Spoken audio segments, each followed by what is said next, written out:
Je sais déjà que je vais encore me faire détester pour cette vidéo.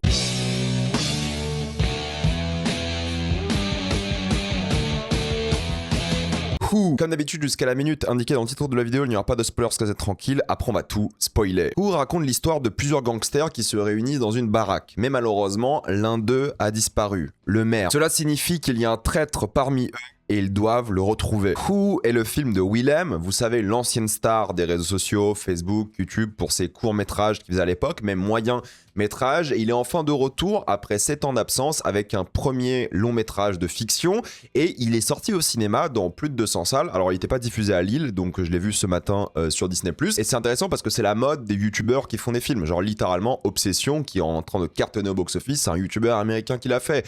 Des youtubeurs australiens, Bringer Back par exemple, ou littéralement Talk to Me, Iron Lung de Markiplier récemment. En France, on n'a pas encore eu d'œuvre de fiction de youtubeurs ou de facebookers, ce que vous voulez, peu importe, d'influenceurs, œuvres de fiction, non, des vlogs, il y en a eu, des documentaires entre guillemets, ça oui, mais d'œuvres de fiction, c'est, je dirais, plus ou moins le premier qui réalise, qui écrit, qui joue dedans, donc c'est quand même quelque chose d'assez majeur pour les influenceurs de manière générale, ce projet-là, voir s'il va marcher, voir s'il va intéresser, et c'est un mec qui était adoré, quoi, c'était considéré comme l'un des GOAT d'internet, quoi, les courts-métrages, moyens-métrages qu'il faisait, je sais pas à quel point les gens vont être aveuglés par sa popularité, le côté parasocial de la chose quand ils vont juger le film en question, parce qu'il faudra être le plus objectif possible. La meilleure chose que vous pouvez faire pour Willem, c'est d'être sincère avec lui, pour qu'il s'améliore, pour qu'il progresse, c'est ce que je vais faire aussi, mais vu que c'est le premier youtubeur qui fait ça, bah moi je trouve ça cool, parce que oui, il y en a qui produisent des choses et tout, mais là il s'est vraiment investi, production indépendante, distribution internationale, mais il a quand même fait le projet lui-même avec son équipe,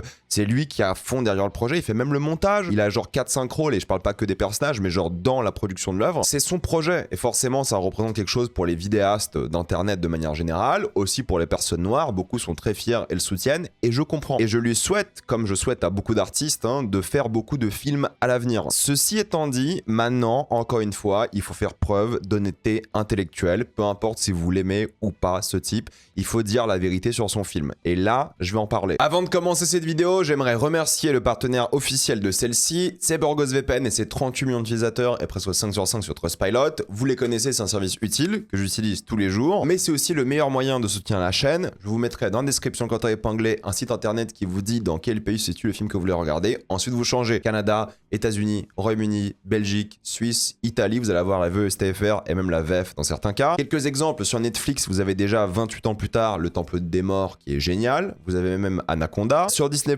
vous avez Zootopie 2 ou Send Help. Sur HBO Max, qu'il faut utiliser depuis l'application HBO directement. Même si vous avez l'abonnement via MyCanal, vous vous connectez avec le compte Canal sur Max et ça fonctionne. Vous allez avoir Hurlevent ou des films comme Marty Suprême. Et il faut savoir que CyberGhost propose des serveurs dédiés pour optimiser le fonctionnement par plateforme de streaming. Si vous êtes un gros consommateur de YouTube comme moi, vous allez avoir YouTube Premium pour beaucoup moins cher. Oui, ça fonctionne encore aujourd'hui, il y a plein de tutos qui vous disent comment faire et je vous conseille de prendre un pays de l'Union Européenne parce que c'est plus simple et c'est plus accessible niveau prix aussi, comme la Roumanie, la Bulgarie, et ça marche sur plein d'autres abonnements aussi, comme Letterboxd Patron par exemple. Vous le savez, mais certains sites internet vous demandent de mettre votre carte d'identité aujourd'hui et vous n'avez pas envie de faire ça. Vous avez envie de continuer à vous Nicolas Le Cage en paix. De même, quand vous regardez certains films, vous êtes cinéphile, donc parfois vous regardez des films d'une manière très spécifique. Avec un VPN, vous serez en sécurité. Vous pouvez partager un compte avec cette personne au total, c'est disponible sur tous vos appareils préférés et c'est super simple d'utilisation. Vraiment, tout le monde peut le faire en quelques clics, c'est basique. Vous pouvez essayer par vous-même quand vous êtes satisfait ou remboursé sous 45 jours. Vous avez une assistance technique en français 24h/7. Utilisez le lien dans la description quand épinglé afin de vous abonner à CyberGhost VPN et bénéficier de 83% de réduction plus 4 mois gratuits. Foncez sur l'offre. C'est difficile de parler du film de Willem car il est quand même assez confus. Il se lance comme un huis clos classique de cinéma mais en mode loup-garou. Oui, le jeu, littéralement. On introduit un nouveau personnage qui lui sera introduit à ses gangsters, c'est mafieux. Et tu penses vraiment, vu la structure du film au début, que tu vas passer la majorité du film dans cette baraque et ça sera juste une chambre ou une maison qui sera filmée et des gangsters qui essaient de trouver qui est le véritable coupable et traître. Parce qu'ils sont tous introduits avec des flashbacks, on explique les règles à ce monsieur. D'ailleurs, les règles et la mythologie, entre guillemets, de l'œuvre est vraiment mal branlée. Il n'y a pas beaucoup de choses à ce sujet-là. Il y a des choses un peu spirituelles et tout, mais il y a des règles très précises par rapport à ce séminaire, entre guillemets, qui font tous les trimestres, mais c'est vraiment léger. Tu pensais vraiment que lorsque le film commençait, que ça allait partir peut-être un peu en mode John Wick ou ce genre de truc, parce que voilà, il y a des règles, un univers qui s'installe, mais en fait, c'est pas du tout ça. Mais en tout cas, voilà, c'est le truc classique, on introduit les gens, on met tout en place, et tu penses vraiment que ça va être fun, divertissant à suivre, parce que les huis clos, avec des gangsters, et tu dois trouver littéralement le traître, ça peut être vraiment bien fait. Mais le film n'est pas vraiment ça. Pour le coup, le film, c'est genre 15 minutes hyper lourdingue au début. On va t'expliquer tout ça avec que des dialogues 100% explicatifs, à haute voix, aucune narration visuelle, juste des personnages qui te disent ce qu'ils ressentent, qui ils sont, ce qu'il se passe dans la scène. Et au début, en vrai, ça va. Je me dis, allez, si c'est un film, avoir 15 minutes d'exposition un peu lourdingue, ça va peut-être plaire aux adolescents fans de Willem, mais pour le cinéma, c'est classique, c'est pas intelligent, mais c'est pas mauvais non plus, quoi. C'est vraiment le niveau 0 d'écriture, mais ça passe, quoi. On l'accepte. Normalement, au cinéma, t'essaies de montrer plus que de raconter à haute voix. Mais bon, c'est le début. Je me dis, ça va aller, il va un peu changer, il va évoluer par rapport à ça. Mais non, en fait, c'est ça le gros souci du film, c'est qu'en fait, pas du tout. Même si on peut laisser passer au début du film ce genre de truc, malheureusement, le film va rapidement changer de personnage principal, et surtout, le film ne sera jamais ce qu'il est réellement. Tout le film est bordélique à un point pas possible. Il a un gros problème d'écriture des personnages qui, encore une fois, t'expliquent tout à haute voix, leurs émotions, ce qu'ils ressentent, leurs motivations. Et ils expliquent tout, non pas aux autres personnages, mais aux spectateurs. Du coup, en fait, les personnages ne parlent jamais entre eux. Ils parlent tous, limite face cam, en parlant aux spectateurs, en disant voilà, moi je suis telle personne, je fais ça, et puis ça, et puis ça, puis j'ai envie de faire ça, puis j'ai peur de ça, puis voilà. C'est l'enfer sur Terre, franchement, c'est le niveau 0 d'écriture de personnages, parce que c'est pas des personnages, c'est du scénario, quoi. C'est du scénario limpide, comme ça, dit à haute voix. Moi, c'est ce que j'appelle les films podcast, au fait. Que tu regardes ou pas le film, tu ne loupes aucune information parce que tout est dit à haute voix. Et c'est le cas tout le film. Du coup, les relations entre les personnages sont pas du tout naturelles, car ils font pas des actes de personnages, et ils expliquent aux spectateurs. Et le truc, c'est que ça arrive vraiment tout le film. Je suis un peu énervé, en fait, parce que ça arrive vraiment tout le film, et tu vois que des répliques d'informations, d'exposition pendant les 2h10, quoi. Et le gros souci de ça, c'est qu'en fait, il passe son temps à expliquer le film par la narration. Il y a littéralement donc ce Wilson et Janelle qui font une sorte de narration qui te parle tout le temps. Un reportage dans Information a moins de narration. Je vous jure, les infos, c'est moins bavard que ce film. C'est non-stop. Narration. Vraiment, je pensais que j'avais activé l'audio description. Je ne comprenais pas, quoi. Je me dis, putain, il y a un bug, c'est pas possible, c'est pas le film, c'est impossible que ce soit le film. C'est le film. C'est le film. Et le pire dans cette histoire-là, c'est que je pense que si tu enlèves la narration, tu rajoutes 0,5 au film sur Letterboxd. Alors, il va pas être très haut noté, hein, je vous le dis tout de suite, mais tu rajoutes 0,5 parce que sans la narration, t'arrives plus ou moins à comprendre certaines choses. Pas tout, parce que du coup, il a fait son film avec la narration en tête, j'imagine aussi, mais c'est d'un bavard insupportable, et je pense vraiment que le film serait meilleur si on fait abstraction de la narration. Ça serait tellement plus marquant, même si c'est pas dingue, hein, ça serait au moins quelque chose de plus intéressant, parce qu'il va montrer plutôt que dire à haute voix tout le temps. Et moi, ça, déjà, c'est éliminatoire, quoi. Le film peut pas être bien. C'est pas un film, en fait. C'est un livre en audio description avec des images et puis basta, quoi. Ça marche pas du tout. C'est une catastrophe de ce point de vue-là. Encore si la narration, il y avait un truc un peu contradictoire, si la narration te trahissait, s'il y avait un truc, en fait. Mais il n'y a rien de ce point de vue-là. Et c'est ça qui m'énerve beaucoup avec le film. C'est qu'en fait, l'écran ne sert à rien. L'image ne sert à rien si tu racontes tout le temps. Et je pense que Willem, il a pas compris que le cinéma, c'est un art visuel avant tout. On n'est pas sur YouTube. On n'est pas sur Facebook, on est au cinéma cette fois-ci, ou sur Disney+, peu importe, mais du coup le cinéma c'est un art visuel, normalement les images sont censées suffire, puis les dialogues, les interactions et tout, mais la narration vraiment ne sert à rien. J'étais dans un commentaire audio de Réal, j'avais l'impression que c'était horrible, j'en parlerai surtout en spoiler parce qu'il y a une scène de fin qui est gâchée par une narration, il ferme pas sa gueule, quoi, c'est insupportable. J'ai détesté par rapport à ça, et je vous jure que si vous enlevez de votre tête la narration et vous regardez juste les scènes, je pense que ça va. Je pense que c'est beaucoup mieux. Alors, pas toutes les scènes vont fonctionner, mais je pense que le film serait bien meilleur. Et moi, j'ai envie de vous poser la question, c'est quoi le sujet du film? Certains vont dire que c'est un film de gangster. En fait, c'est pas un sujet, film de gangster. C'est un genre, c'est une esthétique, si vous voulez, à la limite. Mais c'est quoi le sujet du film? Au début, moi, je voyais ça en mode huis clos, trahison, corruption, spiritualité, plein de trucs comme ça. Mais au fait, plus t'avances dans le film, plus t'es confus par le sujet du film. Le personnage principal change un petit peu, il y a des choses qui évoluent, tu te dis mais attends, qu'est-ce que je regarde tout le long du film? Donc il n'y a pas vraiment de sujet, c'est bordélique de A à Z, et du coup t'arrives pas à rentrer dedans malheureusement. Je pensais que ça allait vraiment parler de spiritualité, de religion, de confrontation avec l'époque actuelle. Il veut vraiment créer une sorte de mythologie avec son film, une sorte de lore, on va dire, de ce point de vue-là, et des passages en animation que je trouvais pas mal. Il y a un petit passage aussi avec un sorcier, ce genre de choses, mais il n'épouse jamais le côté sorcier, marabout, comme ils disent dans le film. Ils auraient dû jouer un peu plus sur ce personnage de Moïse, du coup, en plus, voilà, les références bibliques, elles sont franchement tellement présentes dans l'œuvre, mais ils auraient dû jouer sur le truc que peut-être le mec est vraiment magique. peut-être le mec a vraiment des pouvoirs. Ils auraient dû vraiment semer le doute par rapport à ça. Il y a des phrases qui sont utilisées sur sa secte. Il est dans une religion un peu bizarre, il a une secte littéralement, il tabasse des gens dans sa secte. C'est jamais vraiment utilisé dans l'œuvre. Sinon, lui qui est considéré comme légendaire, on dit tout le temps Moïse le légendaire.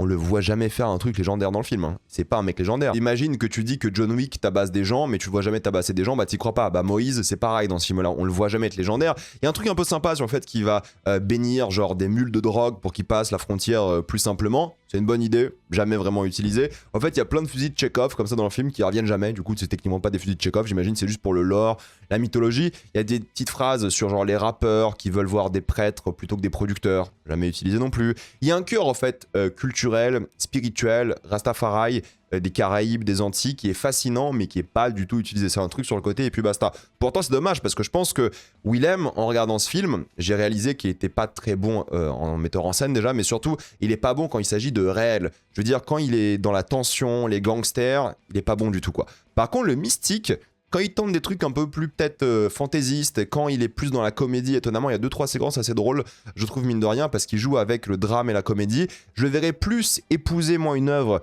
fantastique, avec une esthétique religieuse, limite un peu second degré. Là, le premier degré, pour lui, ça lui va pas du tout, quoi. Parce qu'il est pas assez bon pour faire ça du premier degré, en fait, tout simplement. C'est la réalité. Mais lorsqu'il a des séquences qui sont plus vers le spirituel, de manière générale, peut-être quelque chose de plus abstrait, il est un peu meilleur, quoi. Je dis pas qu'il est bon, je dis qu'il est un peu meilleur. Et je trouve que, littéralement, c'est un mec qui se prend trop au sérieux. Et quand il est plus second degré, quand il tente des choses un peu plus folles, c'est pas mal, pour le coup. Mais genre, il y a eu une scène ou deux dans le film, quoi. Mais aujourd'hui, il est pas assez bon, c'est clair. Mais plus tard, je le verrai plus aller dans ça. Parce qu'il aura un éclairage un peu différent, il y aura des plans cassés, il y a un naturalisme qu'il n'arrive pas à faire. Mais lorsque c'est autre chose que du naturalisme, franchement, ça va, je pense qu'il peut vraiment aller dans cette direction. Je pense à une scène avec des ombres. En fait, c'est peut-être la seule idée de mise en scène du film. Sur 2h10, c'est compliqué. Mais en gros, il y a littéralement un enfant et des ombres. J'ai pas envie de spoiler le contexte de la scène, mais c'est une bonne idée de mise en scène parce qu'en fait, l'enfant devient réel parce que tu passes de l'ombre à l'enfant. Et ensuite, tu as des sortes d'adultes qui les regardent, lui et une dame. Mais en même temps, tu sais pas vraiment s'ils sont là, on dirait un peu des fantômes. Il y a un truc, en fait, on dirait des esprits maléfiques. Et il y a un truc sur la religion, sur le diable et tout. Mais bon, c'est une scène qui dure 2 secondes et malheureusement, c'est la scène la plus intéressante en termes de mise en scène du film. Le reste, franchement, il y a rien, quoi. Disons les choses. Hein. Mais en tout cas, quand il va dans ce côté-là, dans ce penchant un peu plus, maléfique, entre guillemets, pour son cinéma, c'est plus intéressant. Il y a du potentiel, il y a des plans cool. Je pense aussi à un plan en voiture qui pue le fake, mais ça donne un style. En tout cas, quand il s'éloigne de ce qui est naturel, de ce qui est réaliste, le mec est bien meilleur. Je pense à un plan sur de l'eau qui coule du plafond. Et il y a un truc où ça mélange un peu l'eau, et il y a un truc par rapport à la drogue, je me dis, ah, il y a des effets, quoi, il y a un petit truc qui tente et tout. Voilà, mais sinon c'est tout, quoi. Et je le verrais bien en film d'horreur, tu vois. Et moi je pensais que Who allait être un film d'horreur, vu l'affiche, vu le rouge, vu un peu tout ça, mais en fait, bon, pas du tout, c'est un vieux thriller tout pourri, quoi. Mais en tout cas, si un jour il veut faire un film d'horreur, je suis pas sur des mythes des Antilles, je pense qu'il pourrait tenter. Ça serait mieux pour lui, clairement, que ce truc-là où... Là, ça va pas du tout, quoi. Mais en tout cas, je pense que s'il y a un truc à améliorer, c'est aller dans cette direction-là où il y a plus d'idées de sa part quand il n'est pas contraint par le réalisme. Par contre, il doit s'améliorer sur un truc qui est évident, c'est la direction d'acteur. Quand j'ai lancé le film, je me suis dit, c'est pas possible. C'est pas possible, c'est une blague, c'est un sketch. En fait, les acteurs, ils récitent leurs répliques. Je crois que je n'ai jamais vu un film aussi mal joué. J'exagère, hein, mais genre, c'est du niveau d'Atoman, quoi. Atoman, c'est une catastrophe, mais au moins, c'est rigolo. Là, c'est même pas drôle. Là, c'est genre 4 heures ressenties, hein, 4 heures de torture ultime, d'après moi. C'est tellement mal dirigé. C'est tellement mal joué parce qu'en fait, les acteurs, c'est pas leur faute. C'est le réal qui fait jouer les acteurs. C'est la faute du réalisateur, donc la faute de Willem. Il est là en mode en train de diriger les acteurs. Moi, je vous jure, je pensais que c'était un doublage VF, quoi. Les acteurs, ils citent des répliques comme un vieux doublage VF tout pourri de l'époque. Il n'y a aucune portée, aucune tentative d'émotion. Il n'y a rien.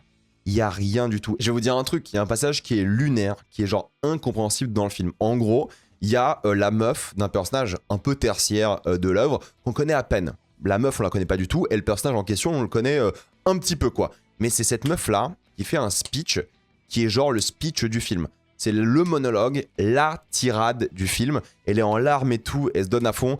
Bon, je trouve que c'est pas très bien joué. Mais en tout cas, c'est pas sa faute, encore une fois. C'est Willem qui décide de garder ou pas des prises. Et vu le reste du casting, encore une fois, c'est pas leur faute. Mais franchement, le pire, c'est pas ça. C'est pas l'acting ou quoi, ou les dialogues, le scénario, j'en parle même pas, laissez tomber ça. Mais en gros, c'est juste, il y a aucune émotion, aucun enjeu, parce qu'on les connaît pas, ces gens.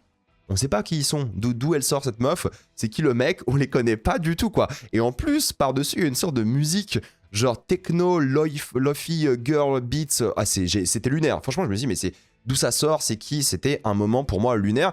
Et c'est le genre de truc, en fait, qui passe pas, quoi. Ça fait téléfilm à mort, sans effort. L'acting, il gâche, mais quasiment tout le film, encore une fois, entre la narration, l'acting et d'autres problèmes. On est face à des robots. Ils n'ont pas d'émotion. Il n'y a pas d'humain dans le film. C'est vraiment, on récite, on récite.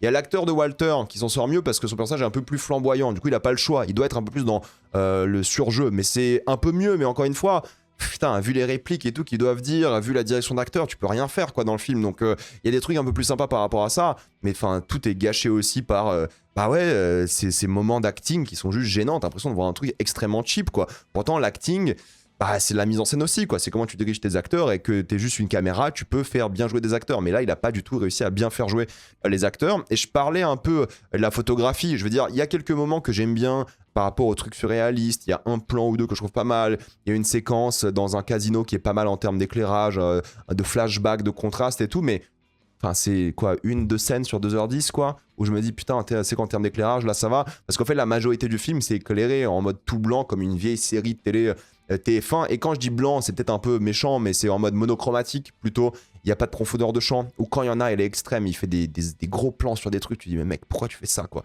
C'est plat, c'est gris-blanc souvent. Il sait pas éclairer ses scènes. Pour le coup, il sait pas du tout le faire. Il y a des scènes, comme par magie, sont super bien éclairées. Enfin, super, j'exagère, mais sont bien éclairées. Tu dis, bah d'où ça sort? En fait, ce qui est plus frustrant, c'est l'inégalité des scènes, quoi. Parce que s'il était nul tout le long, en termes de photos, tu dis, ok, bah il est nul, on passe à autre chose. Voilà. Mais en fait, il y a des scènes qui sont bien éclairées. Tu dis, putain, il y a une vibe un peu là. Il y a un truc, il y a une ambiance, il y a quelque chose. Mais du coup, t'alternes de scènes toutes pourries en termes d'éclairage à des scènes qui sont ok, à tout pourri, à des scènes qui sont ok. Et c'est frustrant, quoi. C'est encore plus énervant parce que tu vois le potentiel, tu dis, mais pourquoi t'as pas shooté ton film comme ça tout le long, en fait? C'est ça qui est frustrant et énervant. Et en termes de mise en scène, pour moi, c'est une catastrophe, quoi.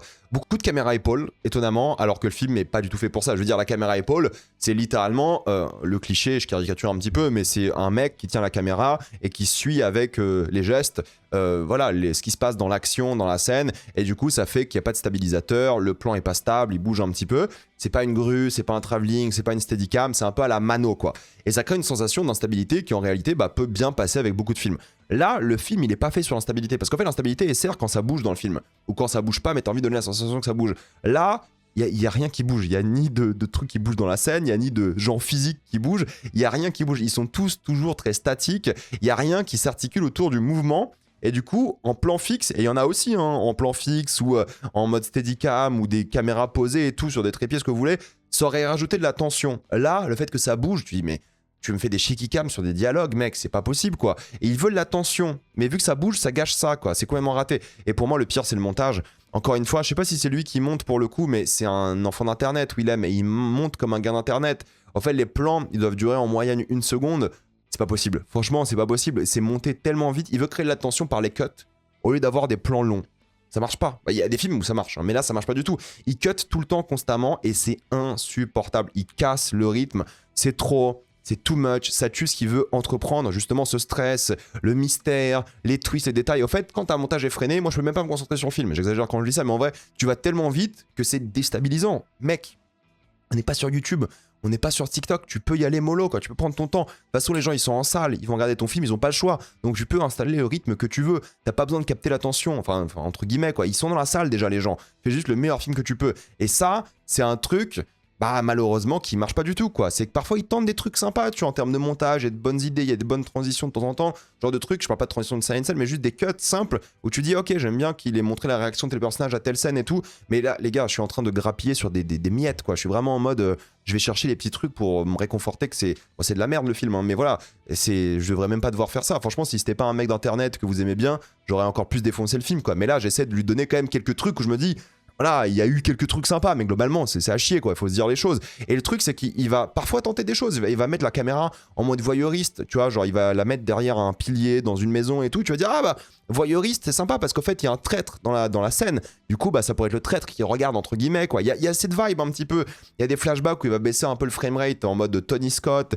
Il y a des trucs, tu vois. Il y a des idées de temps en temps. Après, moi, je trouve qu'il veut utiliser trop de techniques de cinéma pour faire le mec, mais en fait parce que c'est un mec qui vient d'internet, et au fait sur internet les gens ils font pas des courts-métrages sympas, enfin maintenant si, mais à son époque personne faisait ça, du coup il faisait un peu de cinéma, grosse guillemets, sur internet, et là il passe au cinéma, bah il a pas les épaules. C'est ça la vérité, il a pas du tout les épaules, il a voulu impressionner, mais quand t'es habitué de voir des films, peut-être ce film vous allez le kiffer parce que vous voyez 2 films à l'année, mais quand on voit un par jour, c'est vrai que c'est une catastrophe quoi, c'est une torture. Franchement, c'est pas possible. Et je peux me plaindre de tout, hein. Franchement, il y a rien qui va pour moi. Genre la musique, il y a aucune ambiance qui ressort de la musique quoi. Tu passes de la musique classique à une chanson sur le grand méchant loup. Bah putain, on a compris mec, c'est le jeu de loup-garou, il t'a une chanson le grand méchant loup et ils le disent à haute voix. En fait, ils répètent tout, même les trucs un peu subtils en grosses guillemets, c'est la musique qui passe où ils disent dans la chanson le grand méchant loup. Même là, ils répètent à haute voix que c'est le grand méchant loup. Mais mec, on n'en peut plus, mec. On n'en peut, je te jure, on n'en peut plus. Il y a le passage Lofi, girl, techno beats, bizarre. T'as une musique pop en mode, vous savez, dans les bandes annonces en mode, tu sais, des reprises, mais en mode chuchoté et tout comme ça. C'est un enfer, ça va dans tous les sens. Le film n'a pas d'identité musicale, sonore. Et puis les basses. Moi, j'ai des basses chez moi. J'ai un système son à 3000 balles. Et les basses, il met que des basses tout le temps. J'ai dû baisser mes basses à la maison parce que ça faisait trembler mon bâtiment. Arrête avec les basses, mec. Arrête, t'en as pas besoin. Ça crée la fausse tension. T'es pas Hans Zimmer. Et si on parle d'Hans Zimmer, putain, il y a une scène à un moment, il y a un gros boom à la Hans Zimmer. Je me dis, mais tu te fous de ma gueule, quoi. C'est d'un point de vue sonore, c'est un bordel. Et puis pareil, il y a un mec au téléphone, il fait un speech à sa daronne et tout. Il y a le piano trop triste et tout. Je n'en pouvais plus. Musicalement, c'est un désastre. Et c'est rare.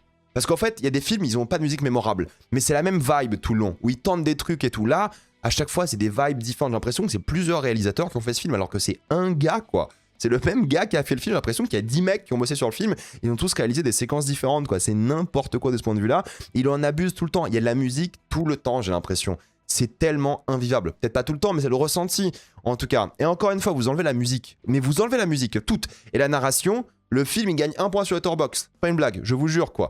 Et puis en termes d'identité, avec tout le respect pour Willem que je suis en train de tracher depuis tout à l'heure, désolé, hein, mais bon, voilà, faut être honnête aussi, il a un ego, frère. Ça se ressent qu'il a un ego. En fait, ça se ressent qu'il aime se faire jouer, il aime s'entendre parler, il aime être beau, il aime être charismatique, mais le film pue quand même la merde, quoi. Et c'est à cause de ça en partie, parce qu'en fait, son personnage, il est trop parfait. On aurait dit que si c'était une meuf, on aurait dit que c'est une Mary Sue, tu vois, ça aurait été là, mais là, il parle plusieurs langues, il fait un peu son edgy, gros ringard, Dark Sasuke. C'est un film de 2003, mais sans le talent non plus derrière, quoi. Et en fait, c'est gênant à regarder, parce qu'en fait, je pense vraiment qu'il aurait dû avoir un producteur qui lui dise, mec, là, c'est de la merde. Là, tu te fais trop jouer. Là, tu te donnes trop de temps à l'écran. Là, tu t'es trop beau. Il y a un truc, tu vois, comme ça. En mode, il aime se voir, t'as l'impression. Et ça se ressent tout le film. En mode, et pourtant, c'est l'un des pires acteurs du film. Hein. Désolé, hein, mais franchement, c'est vraiment catastrophique de ce point de vue-là. Mais il y a un truc vraiment où je regarde un mec se masturber pendant 2h10 et ça me gêne, quoi. Ça me gêne de fou. Pas tout le film, encore une fois, j'exagère un petit peu. Mais je suis en mode, il lui fallait un producteur qui lui dise, mec, là, t'abuses.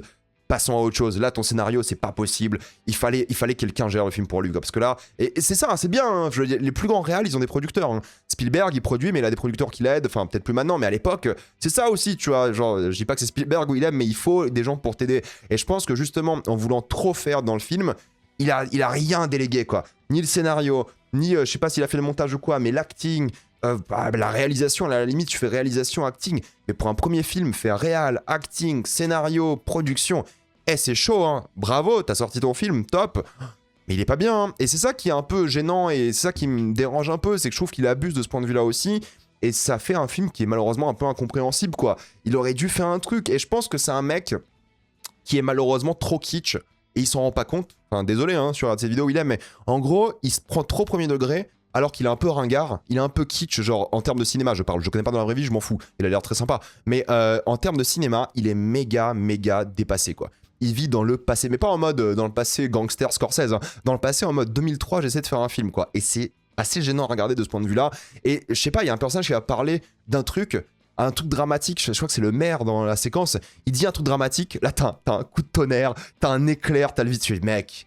Mais t'es ringard de fou. En fait, tu peux pas être aussi ringard et en même temps être aussi charismatique dans ta tête, quoi. Ou t'assumes que t'es kitsch et tu te fais kiffer, ou tu peux pas faire des trucs comme ça en mode, tu sais, vieux truc à l'ancienne et en même temps être tout premier degré comme ça, quoi. Parce que ça fait un truc un peu nanardesque, quoi. Et c'est ça qui est un peu gênant. Et le concept de trouver le traître à travers le film en soi, why not classique. Mais au fait, vu qu'il y a aucune interaction entre les personnages qui fonctionne, aucune alchimie, ils se parlent jamais vraiment comme des gens, mis à part expliquer le scénario, il y a une séquence... Putain, et sur un toit, j'ai halluciné. En fait, c'est deux personnages qui parlent, j'ai pas envie de spoiler, mais en gros, c'est deux personnages qui parlent sur un toit. Ils résument tout le film et ils préparent le plan d'après. Et moi, je me dis en tant que spectateur, mais attends, mais ça, moi, je l'ai vécu, tu me l'as déjà dit à haute voix, tu te répètes en boucle, et c'était au bout de 1h20 de film. Je fais, mais c'est pas... En fait, qu'est-ce qu'on fait là? C'est ça ma question. Je fais, qu'est-ce qu'on fait avec ce film? Qu'est-ce qui se passe quoi? Et en fait, il te prend pour un con. Alors oui, moi je m'en fous des clichés. Moi je vous ai toujours dit si les clichés sont bien utilisés. Vous savez le truc genre armée méchante, politique corrompue, drogue à cause du système. Il y a un truc un peu anti. Il y a une vibe un peu tu sais coloniale. Tu sens qu'il y a un truc qui va pas parce qu'il y a un autre truc. Bah, il y a un truc par rapport à ça, tu vois. Mais c'est très très léger. C'est jamais exploité. Pourtant ça aurait pu être intéressant en tout cas quoi. Pourquoi il y a du trafic de drogue? Pourquoi il y a autant de. Pourquoi le maire il est corrompu comme ça? Tu vois des trucs comme ça. C'est évoqué, jamais utilisé. Allez. Une, deux phrases par-ci par-là. Non, en fait, ça donne de la fausse profondeur au film et vous allez jamais vous rappeler d'une seule scène de ce film. Parce qu'un film, c'est aussi une émotion, c'est aussi des moments forts et tout, il n'y a rien. Vous allez tout oublier parce que les personnages, ils ont aucune interaction mémorable, ils sont gênants, l'acting est pas bon, du coup, ça crée un truc, tu regardes et t'oublies quoi. Et l'enchaînement des scènes à cause du montage et de ces différents styles te donne l'impression de voir encore une fois un film réalisé par plusieurs personnes, des scénettes de films déconnectés, et je vous jure, en fait, il y a tellement des différences majeures d'une scène à une autre, je me demande si c'était pas genre un film à sketch à la base, genre plusieurs, vous savez ce que c'est un film à sketch, de toute façon je vais pas vous expliquer, mais plusieurs séquences comme ça mis bout à bout, avec une sorte de fil rouge, avec un style différent, peut-être ça aurait été mieux. Franchement, s'il racontait l'histoire limite, tu sais, en film choral de tous les personnages, j'aurais peut-être accepté quoi. Mais là, là franchement, tu peux pas te concentrer sur le film quoi. C'est 2h10, ça va dans tous les sens, ça change de personnage principal à un moment. Et pendant ce film, tu dis, bah en fait, ils vont mettre des flashbacks de chaque gangster, c'est un peu ce qu'ils font, ils vont présenter chaque gangster, mais pas trop à la fois.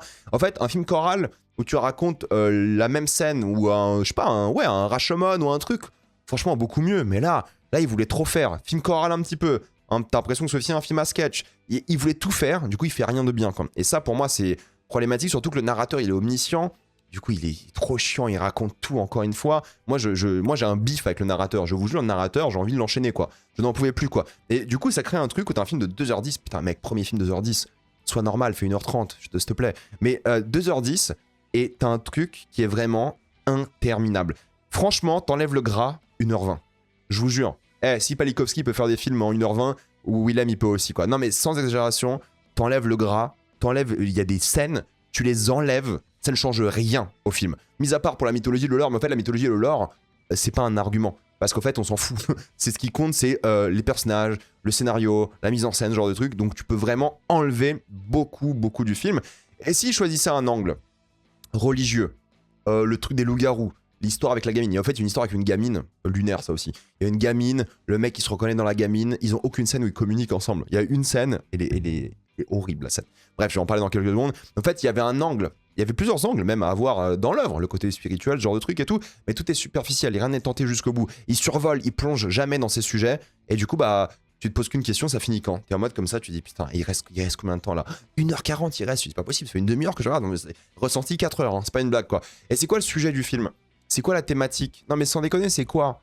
Non mais je me demande, c'est quoi la thématique de l'œuvre quoi? Ça aurait pu être plein de choses, et justement, cette histoire de gamine. Par exemple, l'un des personnages principaux, il a une gamine, il s'occupe d'elle, et ça aurait pu être lui qui s'occupe de la gamine, qu'il a trouvé parce que c'est un dealer, du coup la gamine elle a plus personne, et c'est un dealer un peu méchant gangster qui s'occupe d'une gamine. Bon, c'est déjà fait, mais on s'en fout, c'est une histoire au moins, tu vois. Non, il y a une ou deux scènes avec la gamine. Après, la gamine est importante dans l'histoire, je dis pas qu'elle est pas importante, mais en fait, pour nous attacher à la gamine, rappelez-vous dans Tony Scott, je parlais de ça, Man on Fire. Man on Fire, avant que la gamine elle se fasse kidnapper, le film il dure 2h20, la gamine elle se fait kidnapper au bout d'1 heure. Parce qu'en fait, avec Denzel, il y a eu une séquence avec la gamine et tout, pendant 1 heure. Et quand elle se fait kidnapper, putain, t'as envie qu'il aille la sauver quoi. Là, il n'y a pas ça. Là, ils ont deux scènes, deux petites scénettes ensemble. Donc franchement, je trouve que c'est nul. Et c'était un sujet, le truc parental. C'était un sujet. Je sais pas, Wilson qui découvre le monde, là, politique gangster, c'était un sujet, c'était la corruption. Walter, pourquoi il est devenu comme ça? Il y a un truc sociétal. Tu vois, mais non. Moïse, le truc religieux. Eh non mais il y avait plein de choses à faire, mais rien n'est fait convenablement quoi. Puis honnêtement, le truc de Willem, que en tout cas c'est comme ça que les gens le considéraient, l'aimaient bien, le truc chaque détail compte, c'est sa boîte de prod d'ailleurs aussi, avec ses sketchs qu'il faisait à l'époque et ses petits cours et moyens. C'est quoi les détails dans le film s'il vous plaît? Non mais parce que je vois déjà les gens, ouais c'est un film, il faut revoir et tout. Non. Non, déjà le revoyez pas, vous allez souffrir, mais surtout qu'est-ce que vous avez raté au fait? Qu'est-ce que vous avez raté? Qu'est-ce que vous pouvez rater? Il n'y a pas de détail dans le film. Vous savez ce que c'est un détail? C'est pas des gros plans en détail. C'est pas un gros plan en détail. Parce que tous les trucs importants, il y a des putains de gros plans dessus. Plusieurs fois dans le film. Tu dis, ok, il y a des plans sur les mains tout le temps. Ok. Il y a des plans sur ça, sur une pièce. Tu captes. C'est bon, en fait, les gros plans, c'est pas ce qu'on appelle du détail. Un détail dans un film, c'est un petit truc que peut-être t'oublies. Un fusil Chekhov, un petit truc de décor qui, au fait, tu t'en rendais pas compte, mais t'es hyper important. C'est ça un détail. Là, c'est pas des détails quand tu fais des gros plans sur les trucs importants. C'est littéralement l'opposé du détail, quoi. Et ça, je ne comprends pas les gens qui disent en ligne, j'ai vu quelques avis, ouais, c'est un film à revoir. C'est un film à revoir parce qu'il est bordélique. C'est un film à revoir parce qu'il est nul et que vous n'avez pas capté qu'il était nul et vous êtes dans le déni. C'est ça qu'il faut revoir. Vos attentes par rapport à ce mec et par rapport au film. C'est ça qu'il faut revoir, pas le film. Le film, il n'y a rien à capter dans le film, quoi. Tout est expliqué à haute voix, tout est montré en gros plan, mais le film te prend pour un débile, quoi. C'est ça la vérité. Oh, les mains, les bagues, les petits objets, c'est bon, je l'ai vu, j'ai des yeux, je regarde, moi, le film. Peut-être si vous êtes sur votre téléphone, mais même, en fait, le mec, il raconte ce qui se passe. Qu'est-ce que je raconte, moi aussi, là? Il n'y a pas de détails. Il y a pas de... Peut-être il y a des anecdotes, des easter eggs, le film m'a fatigué. Peut-être il y a des trucs comme ça, des références et tout. Mais pour moi, c'est un ratage complet. Genre, le truc, c'est un mec à twist. Alors ça, j'en parle dans 2 secondes, mais... je vais péter un câble encore. Mais en fait, il n'y a rien de détail, de une, et il y a des petits bruits en plus à chaque fois. Tu sais, il y a des petits sons en mode, ah tiens, regarde, en mode, clin d'œil, ça va venir plus tard. Oh, c'est bon. C'est bon, j'ai quel âge? J'ai 12 ans? Non, j'ai pas 12 ans, c'est fini, quoi. Et toi non plus, t'as pas 12 ans. Donc il y a un moment, fais des films pour des gens de ton âge aussi, quoi. Tu fais ce que tu veux, mais en réalité, voilà. Et ça m'énerve parce qu'en fait, ça explique vraiment l'échec de la mise en scène. Il y a 2 séquences, je vous jure. C'est les pires choses que j'ai vues au cinéma depuis très très longtemps. Il y a une séquence avec ce fameux enfant dans une chambre. C'est une chambre, 4 murs, facile à filmer. C'est vraiment bidon, quoi. Tu vois, il y a le mec qui est sur ce canapé, il y a la gamine qui est juste là. Facile à filmer, quoi. Franchement, il va prendre littéralement tous les plans possibles, le plus vite possible. Il y aura une caméra là, puis là, puis là. La séquence, j'ai dû, mais pourquoi il y a 4-5 cuts du même endroit, montrés de différents points de vue? À quoi ça sert? À quoi ça sert? Une coupure au cinéma, une coupure, ça sert à créer quelque chose. Ça symbolise un truc, un changement, un dialogue, une réplique, un truc. Là, il se passe rien. Ça cut, ça recut. Pourquoi? Non mais vraie question, pourquoi? En fait, il y a 2 choses. Ça fait très prouveur, c'est un flexeur. De toute façon, Willem dans ce film, il essaie de flexer. Mais en fait, quand t'as pas l'expérience, tu peux pas trop flexer. Il a pas l'expérience, c'est la réalité aussi, c'est le premier long métrage, c'est pas grave, il doit pas avoir l'expérience. Mais du coup, il flex. C'est un peu comme Markiplier quand il fait Iron Lung. Vu qu'il a que genre un sous-marin pour tout faire, il va mettre la caméra partout. Et du coup, il a filmé le sous-marin de tous les points de vue. Et là, j'ai l'impression que Willem, il veut filmer chaque scène de tous les points de vue au cas où. Regarde, j'ai vu ce plan. Non, en fait, t'as rien vu. T'as rien vu. Parfois, en faire moins, c'est en faire plus. Et là, c'est l'opposé même. Il en fait tellement que ça dégrade le film constamment, quoi. Et ça, cette séquence-là, moi, elle m'a marqué parce que je me dis, tu fais pas autant de cuts dans une séquence comme ça, simple, où justement, c'est l'une des 2 seules séquences du film, où t'as la gamine et le mec, et tu dis, c'est le moment de se poser, de s'installer et de créer un lien, tu vois. Mais il y a tellement de cuts, tellement de moments que t'as même pas le temps de porter un regard sur l'enfant, que lui porte un regard sur l'enfant, à l'inverse. Ras le cul. Franchement, ras le cul. Et je vous jure, comptez le nombre de cuts par séquence, le nombre de positions de caméra, c'est un bordel. C'est un bordel pas possible. Le nombre de plans, mais pas que de cette scène-là, mais de toutes les scènes, ça fait l'effet inverse. Du coup, on est beaucoup moins investi à cause de ça. Parfois, en faire plus, ça marche moins. Et un autre exemple, il y a une scène de tension sans spoiler entre 3 personnages, je vais rien dire pour le coup. Et il y a un truc qui m'a fait mourir de rire pour le coup, c'est que en gros, t'es censé flipper. T'es censé avoir peur, il y a un innocent qui va peut-être mourir dans la séquence. Du coup, t'es censé vraiment être en mode un peu trouille, flip et tout. C'est peut-être l'une des séquences les plus intéressantes de l'œuvre parce qu'il y a un peu un enjeu pour la première fois. Mais bon, moi tu t'en fous parce qu'en fait les personnages t'en as rien à foutre, ça fait 1 heure de film, t'es au bout du rouleau de toute façon. Et cette scène elle est gâchée par les 1000 cuts sur ses mains, sur sa bouche, sur les frites et tout. Et je vous jure, ça casse complètement la tension de la scène, premièrement. Mais deuxièmement, il y a un discours sur le destin, le mektoub, tout ce que vous voulez. Et le plan de ça, c'est des frites. Et je me dis, putain, attends, t'as quand même un acteur qui est en train de faire un discours sur le destin, et le plan que t'as choisi pour ça, c'est des frites. Et là, je me suis dit, mais en fait, il comprend pas ce qu'il fait, quoi.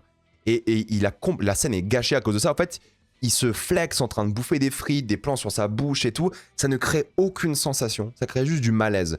Je me dis, mais qu'est-ce qu'il fait là, quoi? Qu'est-ce qu'il fait avec ce film? Et c'était une scène d'une gêne exceptionnelle, parce que c'est une scène importante qui est gâchée par ses cuts constants et par lui qui se filme la bouche et le visage et les doigts et les frites et lui qui mange sa bague. Oh, regarde, la bague, elle est importante. Stop. Franchement, stop. C'est pas possible, c'est hyper dur à encaisser comme film. En fait, il aurait pu réussir cette séquence-là parce pour une fois, il y a un enjeu dans le film. Tu sais, il y a un mec qui va peut-être se faire buter, c'est un inconnu. Il mérite rien de mal en réalité. Mais vu qu'il a tellement mal mis en scène, ça ne marche pas. Ça ne marche pas du tout. Et c'est lié au fait, ce souci primordial de le narrateur qui t'explique tout encore une fois. Et le pire, attendez, il y a des séquences parfois, le narrateur il t'explique un truc qui t'a déjà expliqué. Genre il te fait un rappel.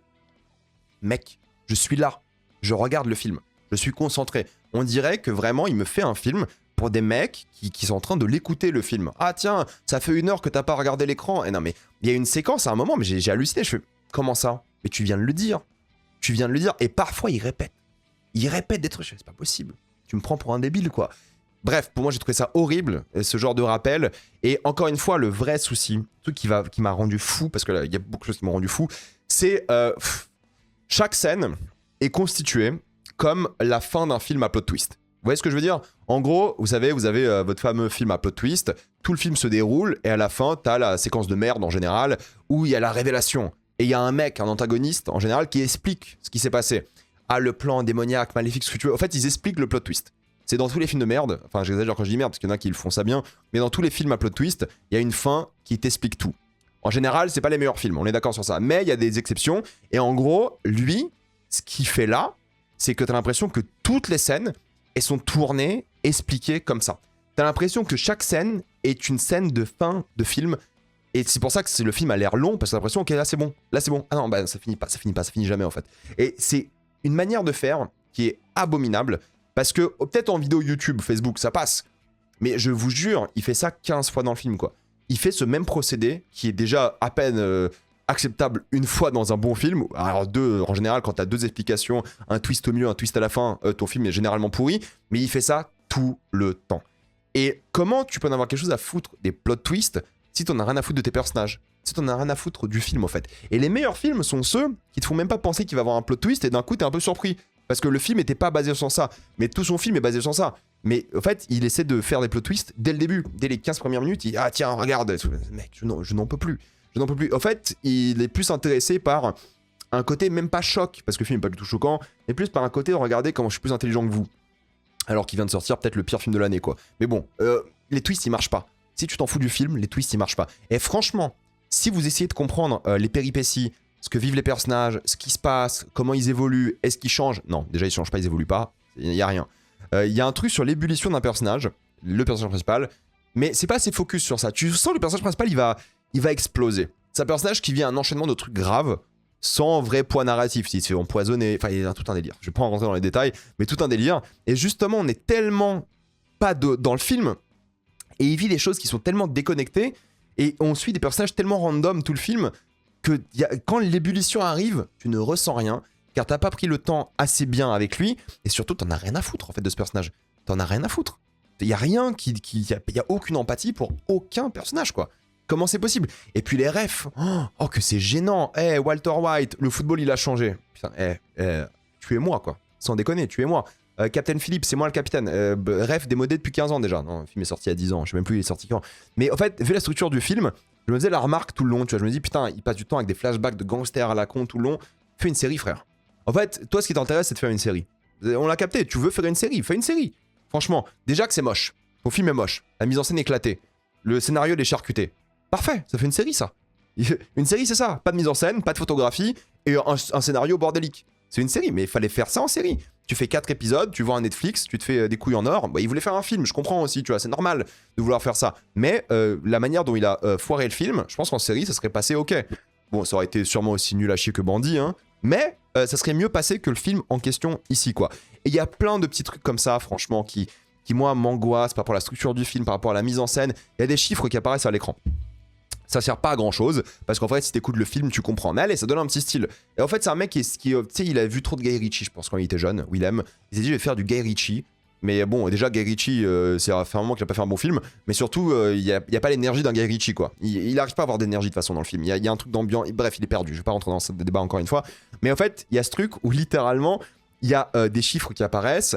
Et c'est utilisé 2 fois dans le film, peut-être même 3, un petit peu. T'as un moment des sous-titres qui apparaissent aussi dans le film. Et c'est des panneaux qui sont jamais vraiment utilisés de manière utile, intelligente. C'est juste en mode un peu un effet style, quoi. Et je me dis, en fait, s'il épousait plus ce genre de concept, s'il allait plus loin avec l'animation, parce qu'il y a des passages en animation, avec les chiffres, avec les panneaux, avec en fait tout ça, s'il allait plus loin avec son film, il y avait peut-être au moins une identité visuelle, il y avait peut-être au moins une identité filmique. Peut-être ton film allait avoir une âme, Willem. Ton film n'a pas d'âme. Ton film est vide. C'est des images sans âme.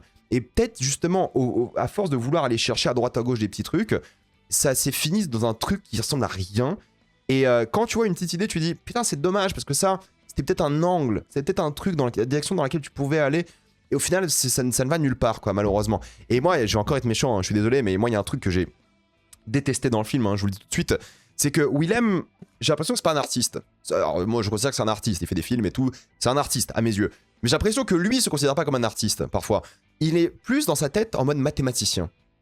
Ce qui est assez particulier, parce qu'en fait, l'art, c'est pas une science exacte. Et lui, il voit un peu l'art comme de la science, j'ai l'impression. En tout cas, c'est peut-être l'impression que j'ai avec son film et son personnage, parce qu'il parle beaucoup de ça, et de maths et tout.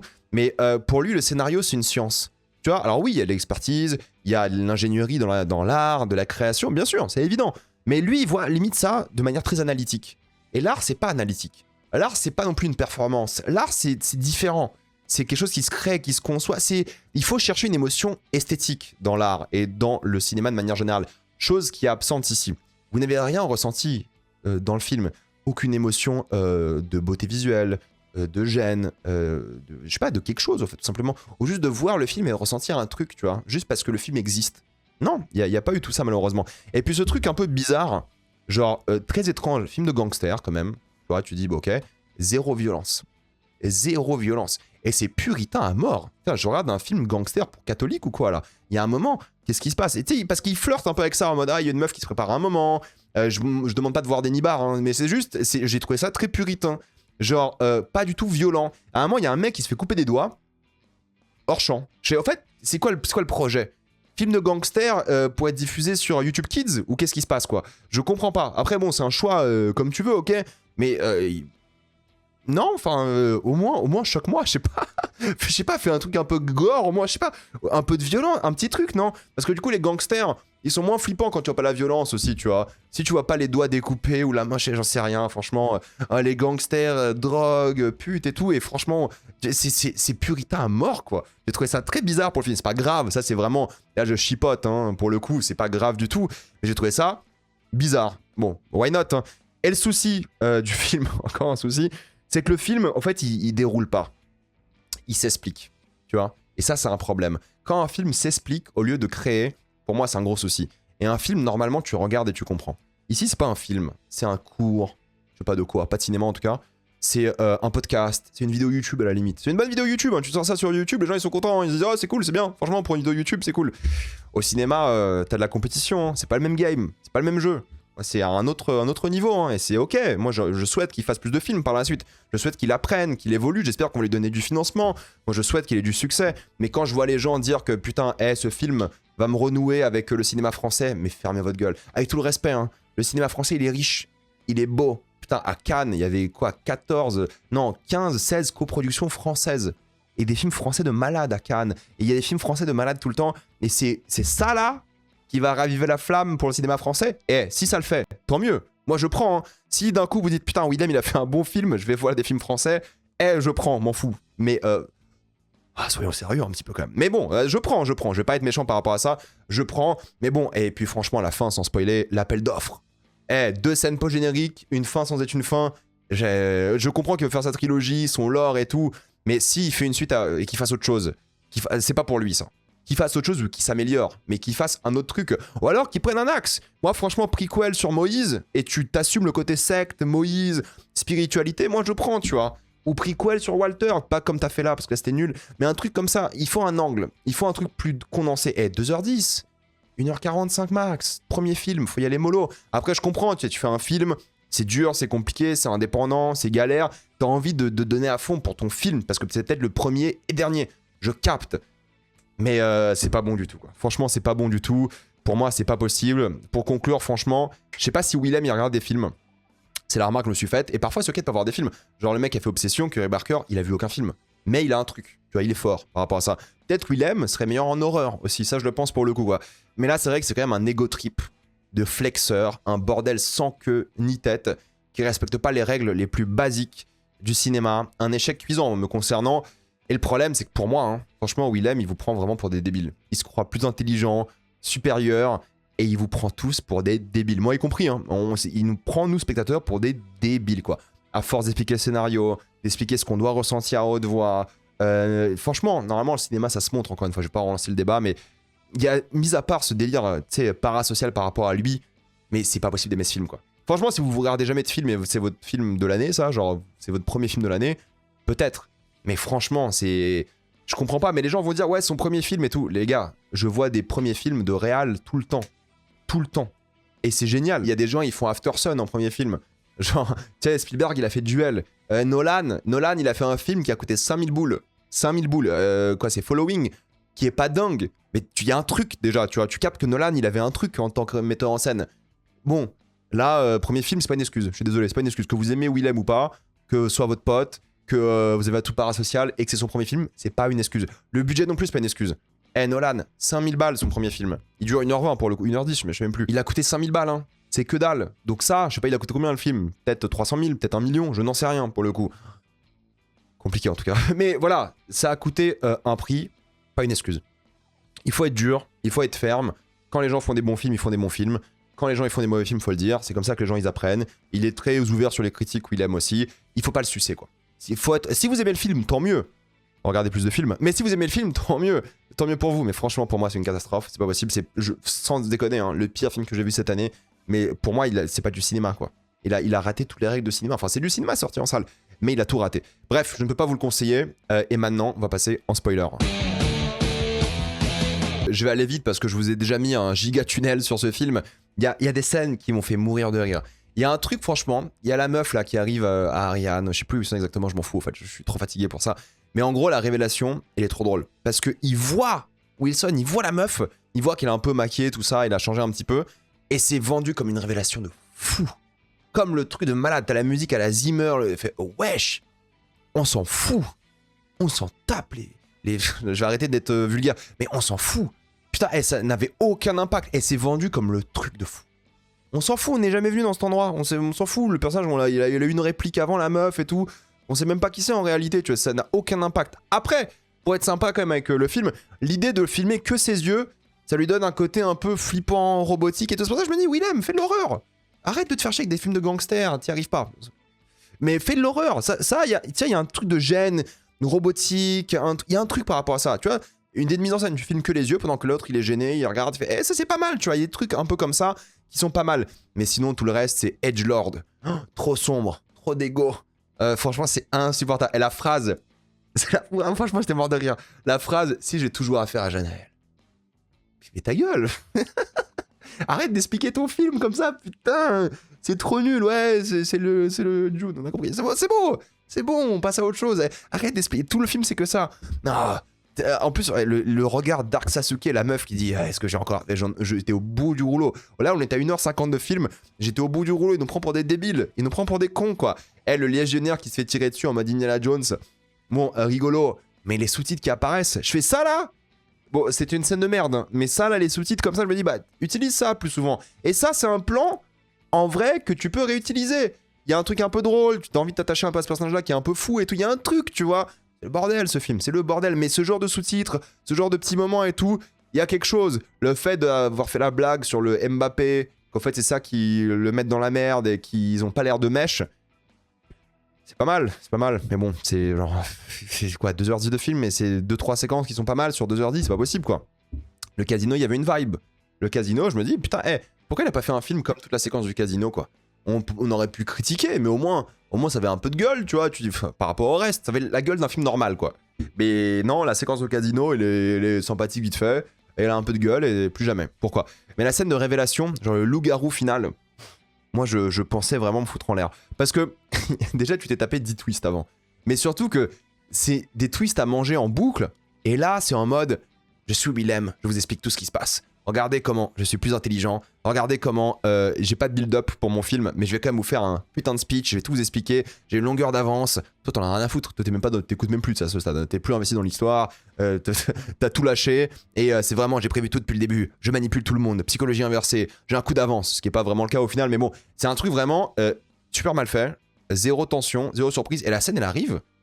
Déjà, le film, c'est de la fin du film, tu vois. Mais il y a pas de build-up, tu vois. Il y a pas ce truc où tous les arcs narratifs arrivent au même moment, s'entrecroisent et sont bien noués à la fin. Normalement, cette scène-là, c'est le climax du film. Hein. Cette scène-là, c'est censé être le moment du film, quoi. C'est censé être le truc où tu dis, putain, ils vont tout balancer, c'est le moment où ça va mal finir et tout.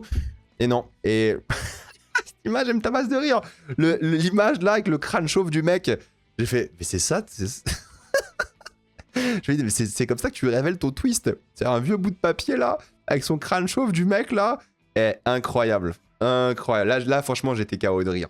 Je me dis, c'est tout ça pour ça, quoi. Tout ça pour ça. Il nous prend vraiment pour des trous du cul, Willem, quoi. Il nous prend vraiment pour des... Si je le dis, je vais me faire bannir. Mais franchement, bah, bravo. Parce que là, j'ai rigolé. Là, j'ai senti une émotion. Tu vois, là, je me suis dit, putain, franchement, il s'est bien foutu de notre gueule pendant 2 heures, là. Gros kiff. Non, la narration par-dessus, surtout. Franchement, il explique toute la scène. Déjà que le mec t'explique à table ce qui se passe, t'as le narrateur qui repasse par-dessus. Eh, c'est bon, hein. Et il y a un moment dans la séquence, on se tape un flashback de la scène qu'on a vue il y a genre 60 secondes. Je fais, non, ouais, c'est pas, il se fout de notre gueule, il nous troll, Willem. Il nous troll. Il nous prend vraiment pour des crétins, quoi. Et Moïse qui meurt alors qu'il a rien fait tout le film. Moïse le légendaire. Il a fait quoi de légendaire? Je sais pas. Ah, juste, il a une secte. On peut voir la secte? Ouais, t'auras une petite scène, si tu veux. Non, il y a plusieurs petits trucs comme ça, mais légendaire de quoi? Et la séquence d'animation était cool, hein. Franchement, ça, j'ai bien aimé. Je trouve qu'il y avait un truc et tout, pourquoi pas. Mais le climax, quand il tape le code, je pensais qu'à une chose. Je pensais juste, ferme ta gueule. Je pensais juste, ferme ta gueule, mec.